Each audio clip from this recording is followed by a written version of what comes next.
So I believe we're live. Send through any messages if you can't hear me. But if you have tuned in live, I'm really excited for this session. I think it's going to be really educational. Hopefully, a little bit of fun as far as how it goes to review some cold outbound, and maybe an opportunity to learn just a little. So this series is called Sale or Fail by Outplay. As you know, Outplay, the best sales engagement platform out there, pushing boundaries, helping people win at outbounds, doing some really interesting things. And this series is part of their educational content to really uplift the industry. Sale or Fail, we're going to review 3 cold calls, 3 cold emails live right here, right now. I'm Ricky Pearl. I run Pointer Strategy, an outbound agency, helping companies grow without growing pains. And we're working with Outplay because we're on the same mission.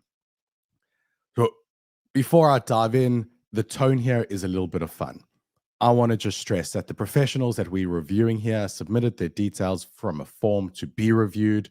They know this is coming. They're all winners. They're all winners in the sense that they're actively doing outbound.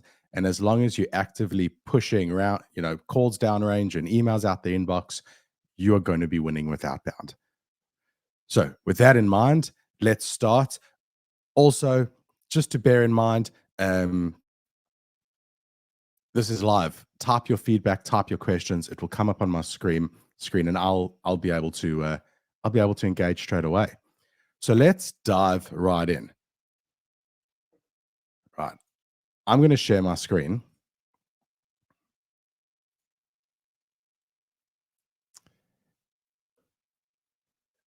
One at a time, and we're going to listen and review the call together. The first one we have is a call from Colin Mitchell. Let's have it a quick listen. This is quite a long call. It's 5 minutes. I'm not going to play the whole call and then go back and review it with you. So I'm just going to play little sections. And at the end of that section, I'll chat about it. Let's go.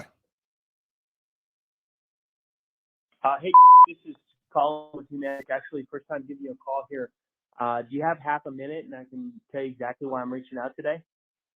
All right. So first things first, that's the first one going. A little bit of a sound check. Can you hear that? Anyone in the audience just go like, yeah, we got that. We listened. We heard that first little section. I know this is working and I'm not going to be talking to myself for the next 45 minutes.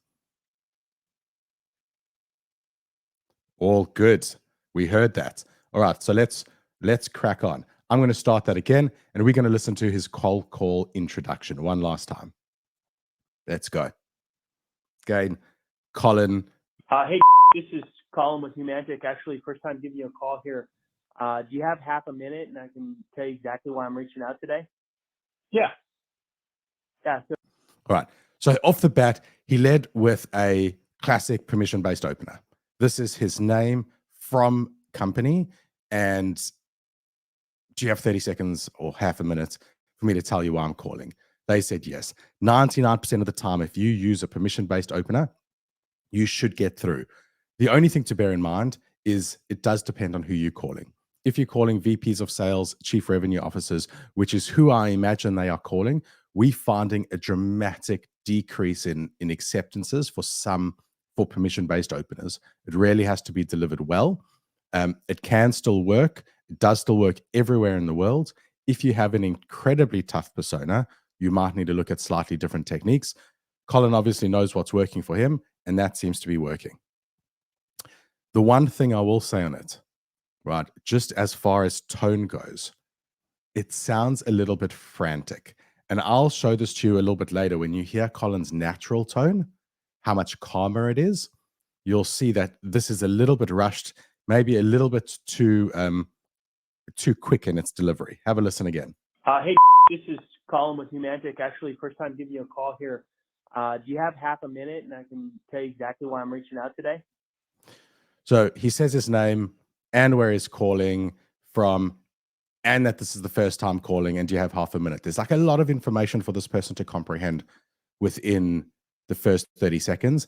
And often they're not going to have that brand recognition. So throwing in, hey, this is Ricky calling from Humantic, not necessarily beneficial, because now they're thinking, where's Humantic, who's Humantic, not too sure, but no problem with it. I prefer to go a little bit calmer. Hey, Jane, it's Ricky here.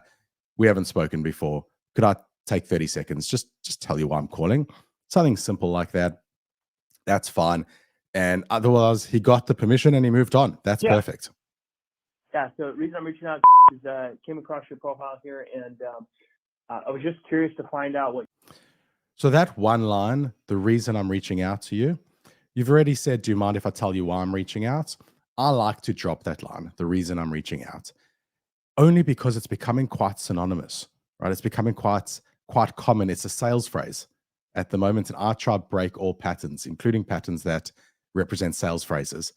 You've just said, do you mind if I tell you why I'm reaching out? And they say, yeah. You can just go straight into why you're reaching out. You don't have to like preface everything again. So we'll go back a split second. Let's keep rolling.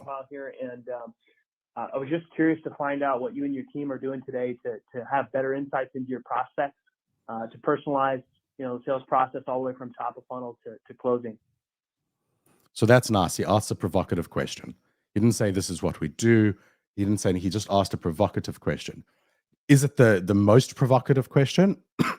That's for him to iterate through to success, but he still asked a provocative question, which is really good.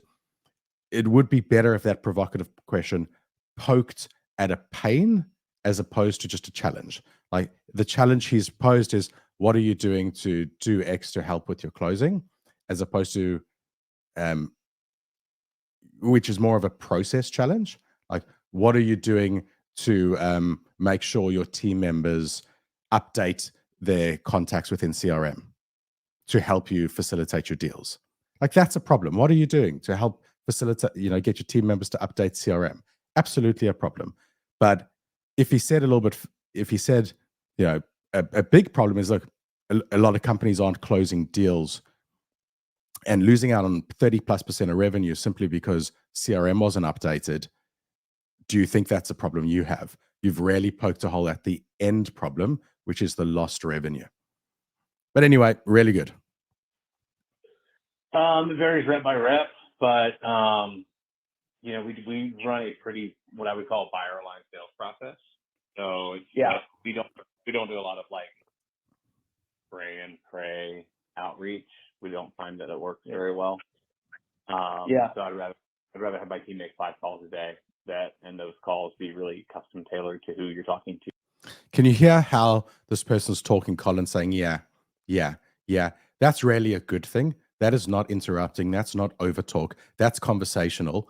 And the research at the moment is showing that that is how people normally talk. So I really like that. It shows active listening. It's validating the little micro statements that they make.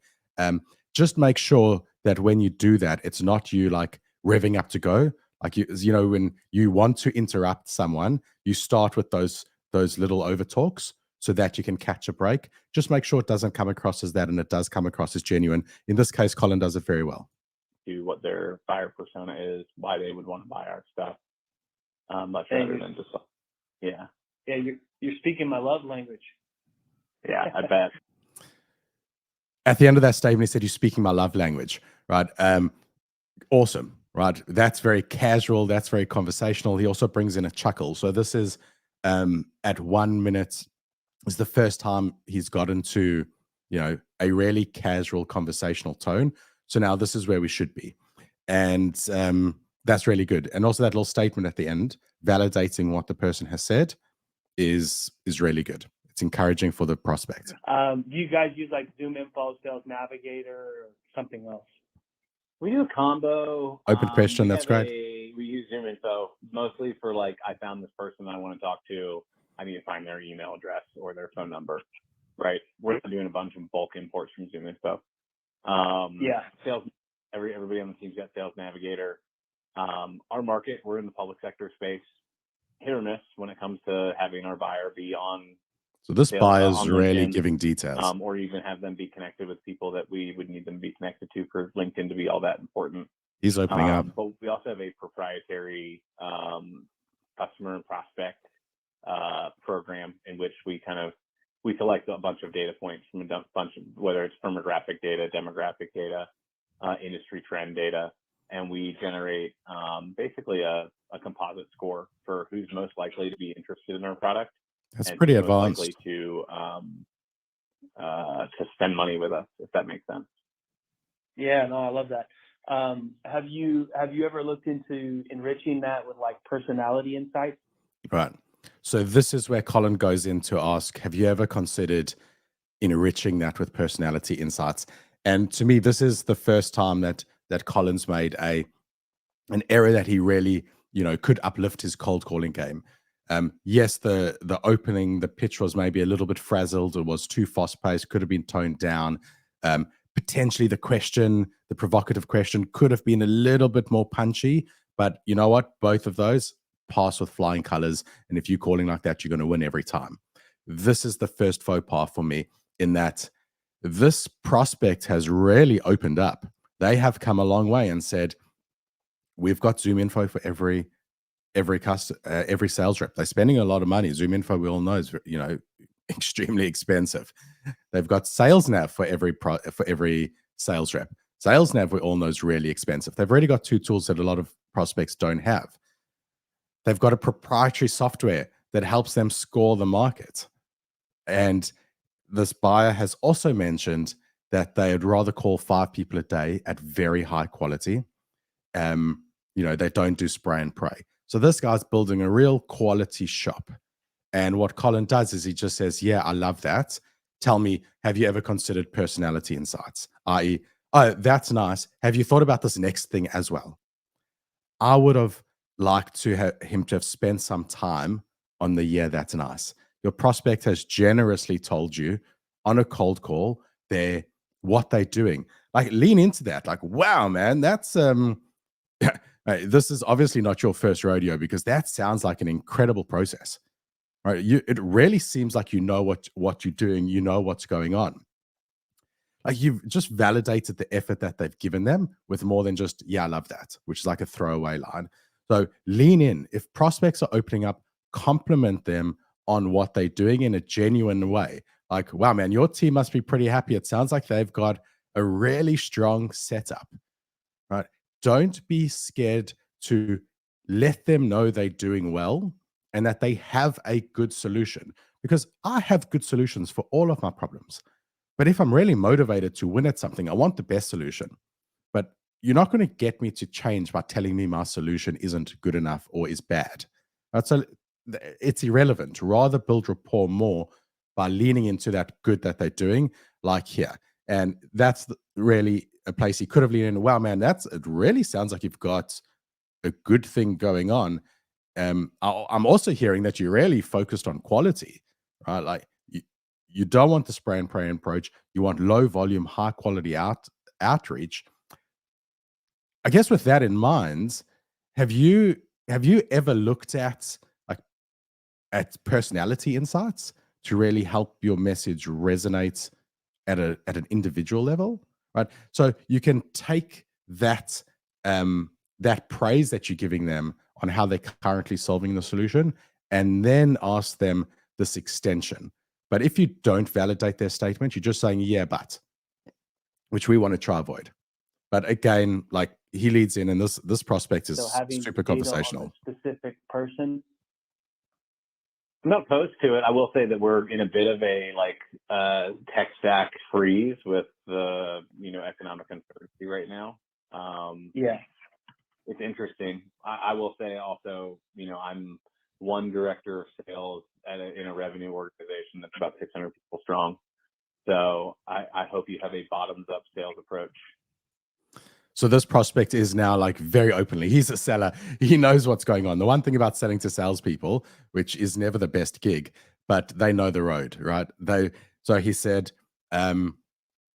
we currently have a tech stack freeze, and he's too junior to override that decision.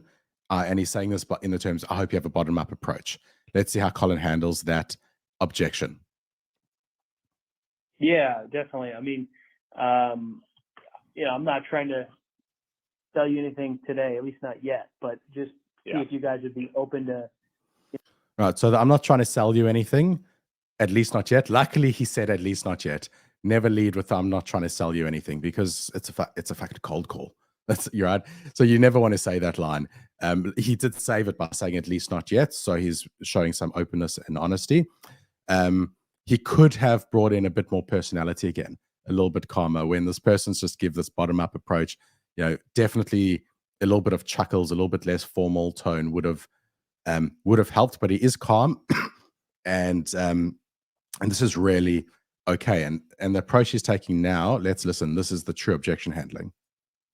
Seeing if what we provide can move the needle. So typically when we, kick off a pilot, we're trying to focus on just one KPI that maybe you and your team are trying to improve at any stage of the sales process. I mean, top of funnel, sometimes we see teams increase their positive reply rates by 236%.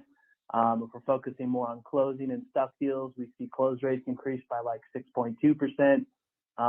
So if you'd be open to, I know I'm calling you out of the blue, maybe just spending 15, 20 minutes together, maybe in the new year, and seeing if it's something worthwhile and if there's a KPI that we can maybe help you with. So what he's done there is he's come in low, and I really like that. He's saying, look, he's mentioned proof of concepts. So he's kind of saying like, this probably isn't going to cost you a lot of money. We like to move the needle on just one metric. So he's saying this is going to have a measurable outcome. He specifically mentioned top of funnel or bottom of funnel. He maybe could have just mentioned top of funnel. This is the director of business development. He's going to have primarily top of funnel KPIs. But by specifically mentioning, look, we're just trying to improve one metric in a proof of concept, he's really giving this person the idea of, oh, great, we're going to be able to test and measure. When he asked for the meeting, he did that really well. And he used the beautiful, maybe in the new year. There's a great psychological hack here. And this is that, obviously we want to try get a meeting as soon as possible. Like, how are you this afternoon? How are you, how are you on Friday? But one of the tricks that we use is that people are very unkind to their future selves, right? Something I don't want to do right now, I will say, I'll do later, right? It's still a task I don't want to do. But by saying I'll do it later, I'm just putting it onto my future self. I'm just putting this exact task, which in my body and in my mind, I don't want to do. And I'm just giving it to my future self to do. But I'm very unkind to my future self. And we look at our future selves very differently to our current selves.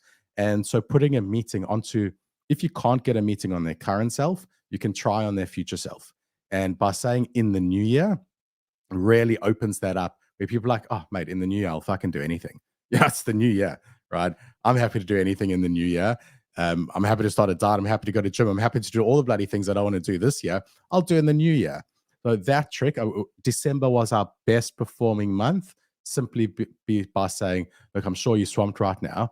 How about we set something up in the new year? People are like, yeah. In the new year, I'll do anything.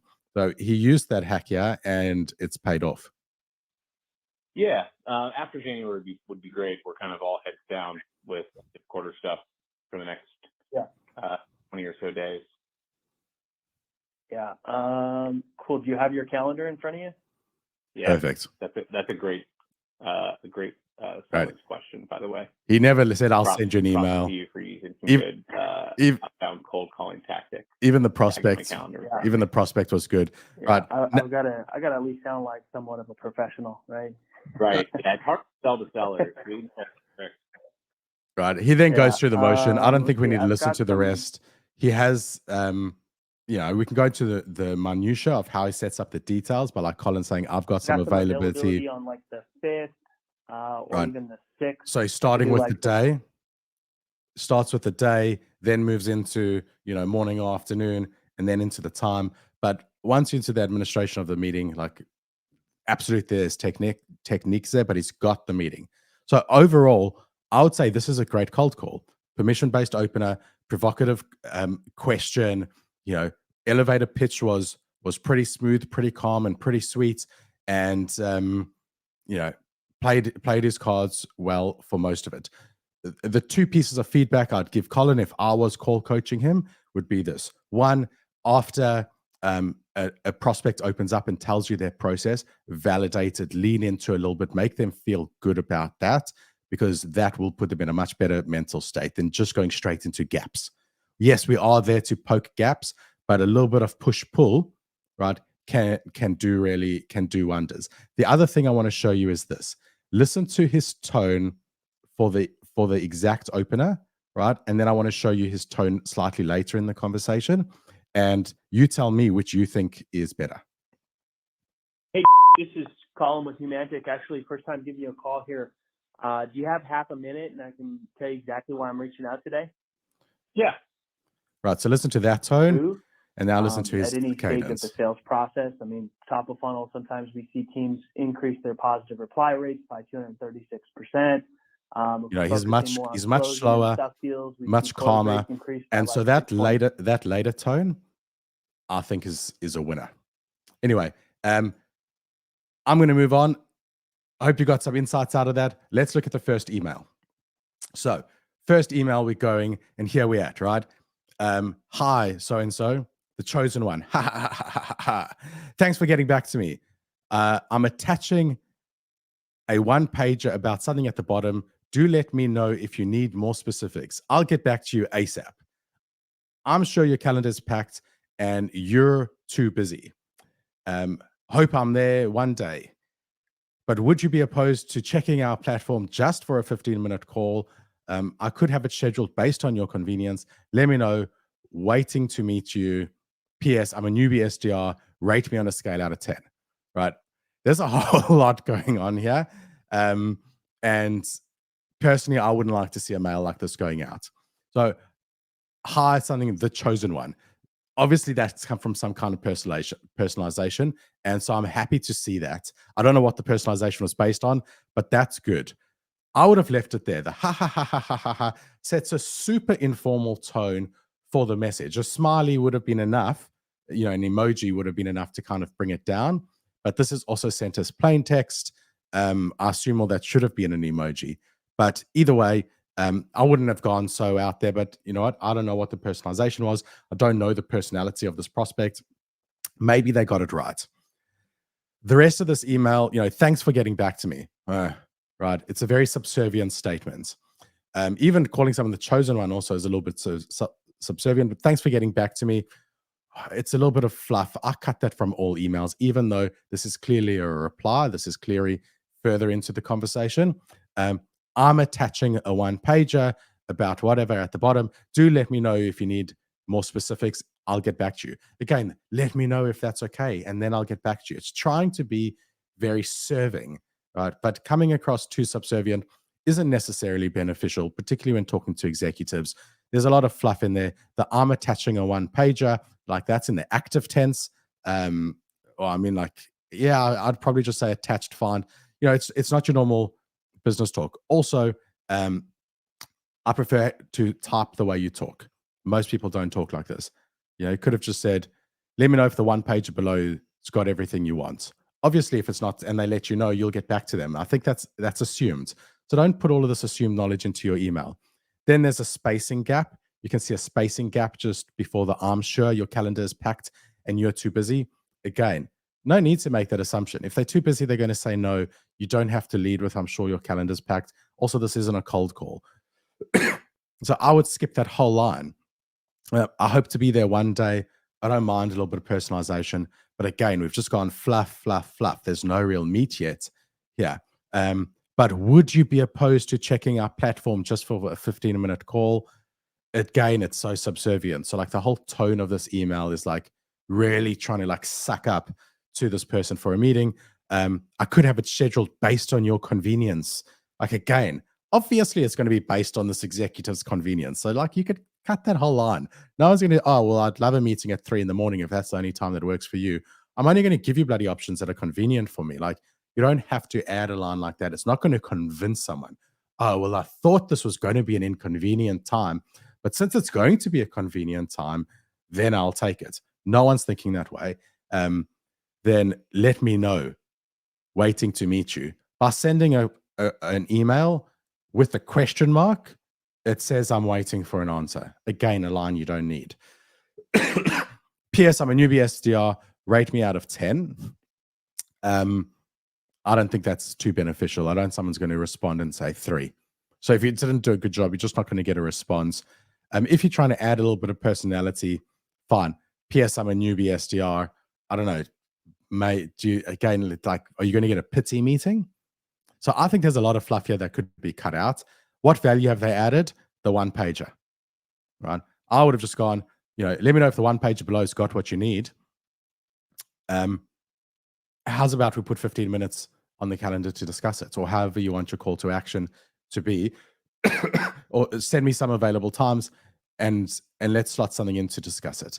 If they're not interested, if it doesn't have everything they want, they'll let you know anyway. So you could have cut that to 2 lines, and most executives would have far preferred it, right? You can't beg your way to a meeting. Let's move on to the next call, right? This is Ronan. Oh, and what I just realized is you're unable to see my screen there. So I'm just going to go stop screen share, present, screen share, screen share. I just want to show you the email quickly. Right. Actually, you know what? Let me just go entire screen, make life a little bit easier. You'll be able to bounce around with me. Right. This was the email. Have a look at it. Now you know what I was talking about. I was just doing it in words, which I guess wasn't fucking exciting. But here you can see it way too long. Like you got intro line. So 1, 2, 3, 4, 5, 6, 7, 8 lines. It's written in bloody broetry. Like, no like paragraphs, no like structure. I don't want to read something like that. Very informal, very subservient, begging its way to a meeting, not adding a lot of value. Could have been a 1-line, 2-line email. That's what I would have sent. And certainly what I would have wanted to read. Right. I'm going to jump on over to Ronan here. Let's get this moving. Ronan, we all know, phenomenal caller. And obviously in the Call of Fame. Let's have a listen, and you just let me know if you can hear it. All right, good. Can that be heard? I'm just going to pop on over here. Let me know if you can see that. If you can hear that, I'll pop backstage. All right, I'm just going to assume you can. Let's keep rolling. So, Ronan.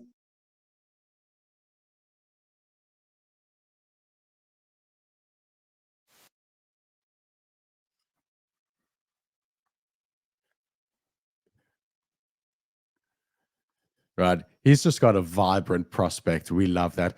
This cold call opener, though, would bring out that personality. If he went in dry, he maybe wouldn't have been able to see that. Like this person has said they are on a conference call, but they love the transparency and happy to chat, right? Like he mentioned, it's rolling the dice. You're not always going to get a response like that. But this one does fine, right? I probably wouldn't use it as my default, but you know what? Ronan's call, enjoying his call more because of it, and the prospect enjoyed receiving this call because of it. It set a really awesome tone. She loved the transparency. He's in for a win here. And what you'll notice about this call compared to the previous is it's so much more upbeat, and that's on Ronan's tone. Like he's already laughed, she's already laughed, and they 15 seconds in. If you're both laughing 15 seconds into a cold call, you have won that call every time, right? Unable to hear the audio. Stop screen share, presents, screen share. All right, I'm going to have to go back to this. Sorry, guys, some teething issues. You should be able to hear now. Yeah, it's Ronan. And this is a cold call. Want to roll the dice? I appreciate you letting me know. I'm actually on a conference call, but I really appreciate your transparency. So go ahead. Right, a hell of a lot better when you can hear the audio, right? So you can see what I'm saying there. They're laughing, super casual. That's a win. Okay, well, I appreciate it. Are you already using a ticketing tool like Zendesk or Salesforce? So it's pre-qualifying them, I am. but he knows I that am. they already are. He would have done his research. This isn't a gotcha, but do you have any way of knowing which customer left feeling the most frustrated out of all the interactions this week? That's a good question. All right, so it also went from the cold call opener to a provocative question. And the way he phrased the provocative question, I love what he said there. Like, this isn't a gotcha. Like I'm not trying to catch you out. He's building so much rapport and so much trust so quickly. It's a masterclass. I think I do. Maybe not directly, but if I piece together some data from an AI tool I'm using, I might.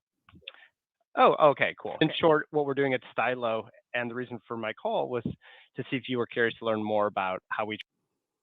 All right. Again, he just went straight from the provocative question. They answered, and he went straight into his pitch. That says to me like he still could improve a little bit on that active listening on that little section, and he could have commented, at least validated what the person said there. But it also does sound like the audio here has been cut out a little bit, and so maybe there's a piece of this that's missing. Right? Let's listen to that again. And the reason for my call was if I piece together some data from an AI tool. Oh, yeah, it's a bit abrupt how he jumps on over. Oh, okay, cool. In short, what we're doing at Stylo, I think some and text was cut my out. call was to see if you were curious to learn more about how we track sentiment in real time, things like frustration, urgency from any customer. Tiny little tweak in the script. He's saying, and the reason for my call is I want to see if there's any interest in learning how we at Stylo do X, Y, and Z. There could be a slight improvement there. Nobody's interested in Stylo and what you're doing at Stylo. So rather put it on them, give them a picture of their future state. If there's any interested in what it might look like for you to be able to, and then go into all the features. Customer interaction. That way you can get a sense of where the fires might be burning before they actually get. What would it look like for you to be able to achieve and that? how is that measured? Right.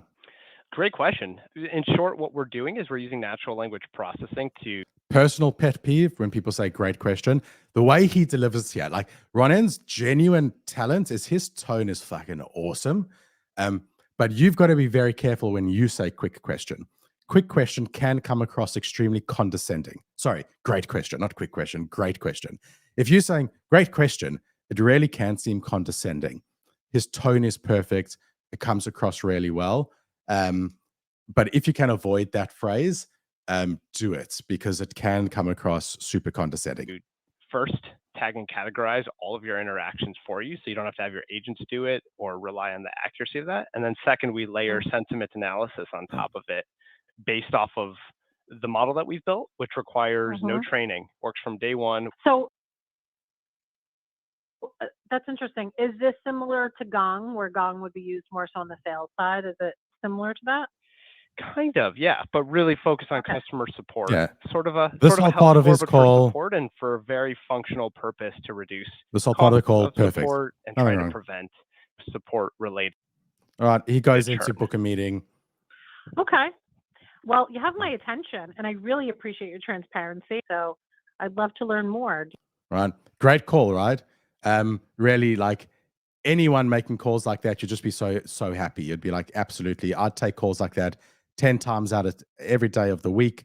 I'd happy to receive calls like that as well. So let me just share the screen here.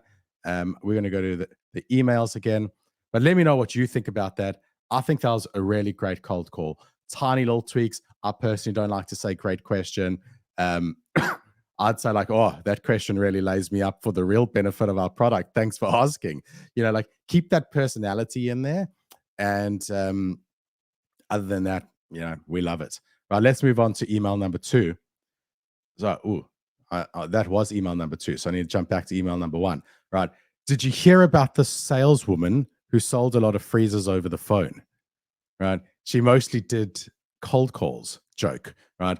I'm sorry, had to try. Joke. So the first 3 lines, a joke, a personalization, it's not adding any value. I don't know who this was to, but if this was to like someone very specific and like this, they're a stand-up, or I don't know, they're a comic, whatever, a comedian, then all good, right? Name, comma. Oftentimes, sales leaders find it difficult to replicate the success of the best reps across the team. Solving this through some unique engagement tactics and smart reporting, we make it easy to clone your top reps and book more meetings. We're in the same playing field as so-and-so, so they're using someone as a reference, I guess. Does that make sense for us to connect? P.S. I'm curious about how many sales reps have tried to open with a joke to you. Have you used any in your stand-up? All right, so this person obviously does do stand-up. It makes the context a little bit better. So, all right, let's just give this marks for personalization. Is the personalization tied to the relevancy? No. So it's not perfect marks, but it's good enough. Again, a little bit long in terms of how many like lines it is, a little bit like broetry, but overall fine. Spelling mistake there with oftentimes. whatever, not the end of the world. It is one word, and it's often, right? Often is a shortening of oftentimes. So you don't need to say oftentimes. It's like Old English. No one's going to use it. But if you did spell it right. Oftentimes, sales leaders find it difficult to replicate the success of their best reps across the team. Right? Again, I would just rather pose it as a question, as a challenge statement, but not a massive issue. Like, are you able to get your top performers replicated into the rest of your team? Or what would it be like if your whole team performed the same way as your top performer? It's a future state question. It provokes the same problem, but I think maybe written a little bit cleaner, right? Solving this through some unique engagement tactics, like, it's fine. The rest of it is fine. The only other thing I would say, PS, postscript, has to go below this, it's below the signature. That's where postscript goes. Now, the reason nobody puts it below the signature is because sales engagement platforms, automatically put in the signature, so you can't change that text there. One of the ways you can change that text there, if you really need to, and you want it to be below the signature, is you've got to put a merge field into your signature, and then have a field within your sales engagement platform for your PS line. That way you can actually add it in the right place. But if you look at this email, PS is in the wrong place. And if you look at the second email, PS is in the wrong place. Not for me. Fine. You'll also notice the PS is bolded. It's in the same font as the signature, not the same font size as the writing. Big no-no for me. Like, font has to look good. Otherwise, people see something that's off. So this second email really doesn't look great. Before we head on to the third email, let's listen to our final call. I just better share that screen. So I'm going to stop sharing, present share again, and let's move on to this last call here. Hello. Hi, am I speaking with?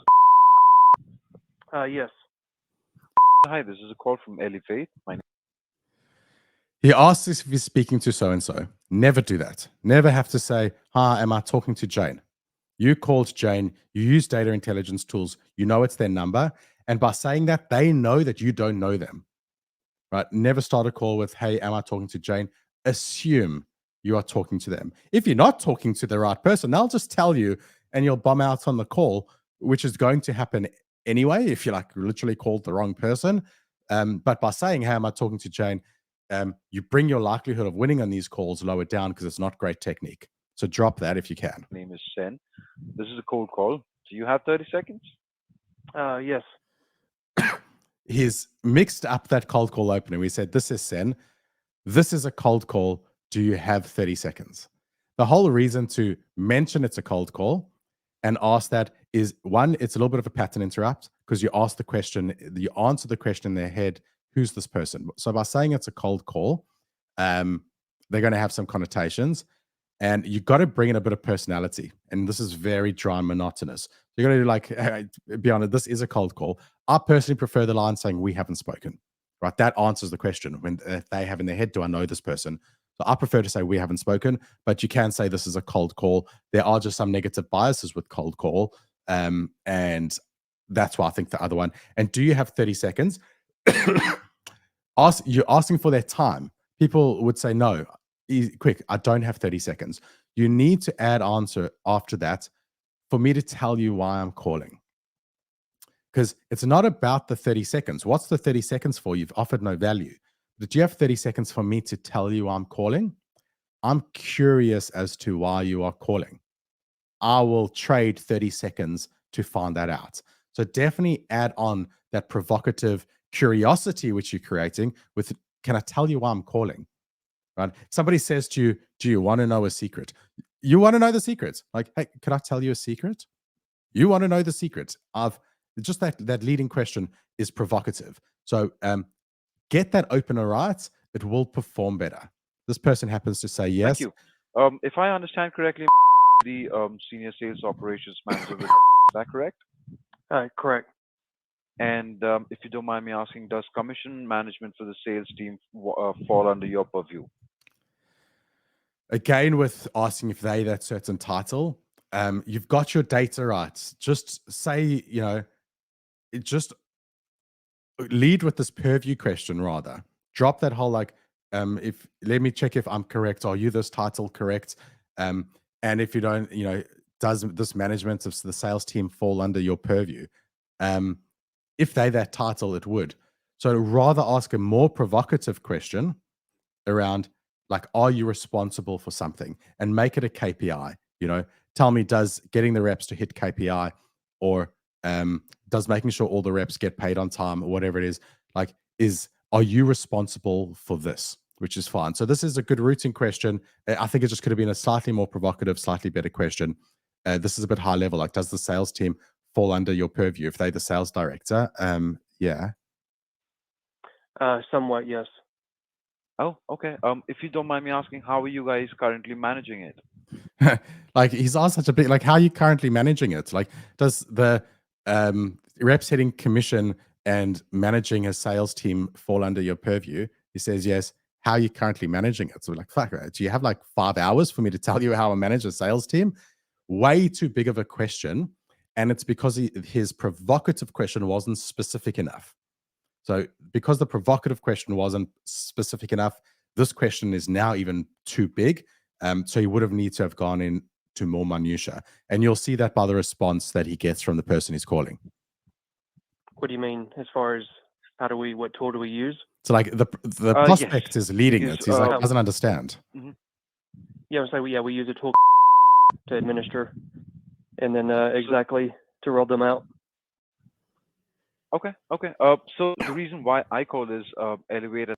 He doesn't acknowledge that at all, right? If you ask a question and they give an answer, you have to validate it. I've said the same thing for Colin and for an N. It means you're not actively listening. You're just moving through your script. So you should have acknowledged, like, he's just said they're using a tool. Like, ask about that tool. Ask about the current process a little bit more. Don't go into the pitch yet. You got to do something to validate with their response. As a platform, we assist small and medium businesses in effectively wielding the sales compensation, thereby automating your entire process. Would you be interested in exploring something like this? We just invested pretty heavily with tool, so Okay. At least we kind of want to let it run its course for 2 to 3 years and see. Big if objection we still here. kind of like the We've just bought results that we've we just were bought another expected or tool. kind of promised. So yeah, I'd say yes, we are, but not in the short term. Right. Big objection. Sure, That's completely hard to understandable. overcome. Would you be okay if I walk you through the platform anytime this week so we can know that if what we do resonates with your firm? Do you have 15 minutes anytime this week or the next? I do not, because we are knee deep in our fiscal year planning that comes up for FY24. Second big objection. So I am Clearly, he hasn't gotten this guy interested, right? This person doesn't feel like they have a problem that needs to be solved. They've got another tool that they've tied into for 2 years. At least he did go for the ask. Tomorrow on holiday. Oh, I'm so sorry to call you on the day. No, you're fine. You're fine. I wouldn't have taken the call if I was worried about that. But yeah. Anyway, just in the interest of time, I'll move on. I think this caller, it's a good call, and it ends up with a positive, right? But I think through persistence, and that's what he did really well. He just kept persevering. We can definitely tweak the opener a tiny bit, right, to get the permission-based opener right. Practice it, get it right. And you on this call, I'd say the lesson is drop the "Am I talking to Jane?" and drop the "Is this your title?" You can just lead a provocative question saying, "Are you responsible for this?" and make it a KPI or a challenge that they have. Let's just do the final email review. I did save the worst for last.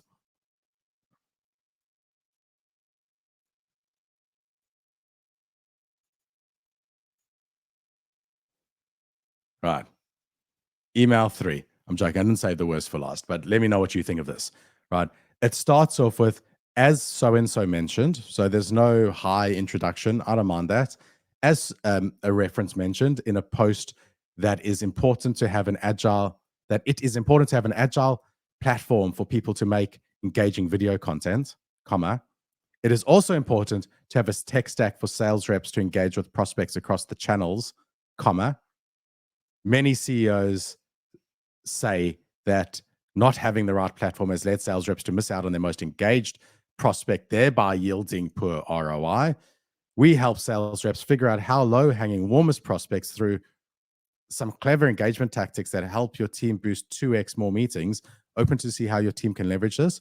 Fuck me, that is a mouthful, an absolute mouthful. Like reading an email like that gives me a headache. So they've gone with that opening line. I think they've tried the right things. What this rep needs to do is just hone it a little bit. So what they've tried in the first line is tie some post that I assume this person has commented on.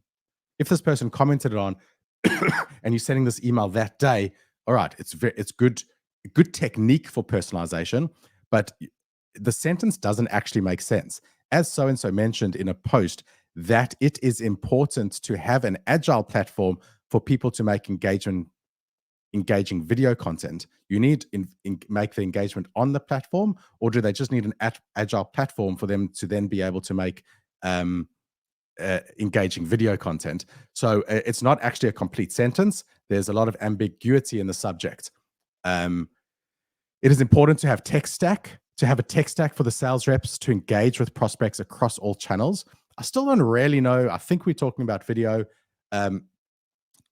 It's a big sentence, right? Like, because of that comma as well, you read it like one full sentence. It's way too complex in the way it's written. It needs to be simplified to a 5th grade level. This is not a 5th grade level. Many CEOs say that having the right, listen to this statement, right? You tell me, is this a valuable line? If I said to you, hey, many CEOs say that not having the right platform has led sales reps to miss out on their most engaged prospects, thereby yielding poor return on investment, right? Firstly, what investment are we talking about that it's yielding? Second of all, many CEOs say that not having the right tools will mean your team aren't the most productive. Like, oh, fuck, really? You have to become a CEO to know that obvious statement? It's fluff, right? Or it needs to be written a lot more detailed. What investment has the CEO made, right, on the ROI? Is it on the staff? Is it on the productivity of the staff? Is it on other tools? So is it on a particular channel? So the sentence again is lacking a subject. So what's the ROI on? And the many CEOs, like, it's not going to buy social credibility to say many CEOs do this. If you want to use social proof, go hard on what a particular person said or a company that you're working with, or give a very accurate, believable stat. Like 67% of sales leaders last year reported not getting a high ROI on, or 67% of sales leaders last year mentioned that enabling sales reps to increase productivity by more than 20% is on their top 3 agenda items for 2023. Is that on your agenda too? I don't know. It's just something a little bit more concrete if you don't have social proof that you need to go with. We help sales reps figure out how out the low-hanging warmest prospects. What's a low-hanging warmest prospect? That's like a mixed metaphor. Through some clever engagement tactics that help your team book 2x more meetings. 2x, again, it's a random throwaway number. Some things I don't like about the structure, the broetry style, the long, complex sentences, things like there's a lot of tautology, a lot of redundant words. So like, look at this. Engaged, written over there in the first sentence. Engage, written in the second sentence. Engage, written in the third sentence. Engagements, written in the last sentence, right? The word platform is used twice or too many. Like, do people know what platform is? So to me, this email really needs to be simplified. I don't mind the call to action. I can see the font. This is a little pet peeve of mine. See the best. I can already see it's written in a different font type or a different font size. Just make sure and a lot of people get this wrong with the sales engagement platform because you're not always seeing your signature. Whatever, you've got to be so careful when copy and pasting. And also just get the font the same as your signature in your platform. Makes the world of difference. So for me, email 3 got to be simplified, got to add more value. But I do like how they tried to tie in a personalization. I think they just weren't able to tie it into relevance as well as they could. So overall, needs tweaking, needs some work from the team. So we're out of time. I know we've probably gone over. Let me stop sharing screen. I hope you got some insights out of that. 3 cold calls that booked meetings, something to learn on all of them, something great on all of them too. What's greatest is they made the cold calls, and because of that, they will be winning. These cold emails, definitely some improvement. Writing is one of the hardest skills, particularly in those emails where you could tell that English wasn't their first language. Get some help in writing the emails, right? If you aren't a great writer, get someone else on the team to help you with writing. There's some tools, but ignoring tools, because I'm not a big fan of all the tools. I like Grammarly, for example, like that spelling mistake shouldn't have been there, but get help from your team on writing. And learn the little tweaks on how you can leverage your sales engagement platform to help your emails, like the mismatched font types, a problem, the PS line into your signature, little things like that. All help a hell of a lot. Overall, these are, 6 outbound champions. Thank you to all of them for being brave enough to put their content out here to be reviewed live on LinkedIn. And I hope you got some value out of it. If you have any questions, ask them now. Otherwise, you can always DM me, call someone from Outplay. They're all also pretty much experts in outbound. And I'm always open to having these conversations. If you were curious the whole time what my shirt says, like, yes, it does say BDSM. It's one of Pointer's new brands. It stands for Business Development, Sales, and Marketing. And underneath, you can't read it very well, but it says unsubscribe is my safe word. So I'll leave it over there. I'll leave that with you. And no questions or comments at the moment. I hope you got some joy out of this. I hope you learned a little bit. And I hope to see you around on LinkedIn.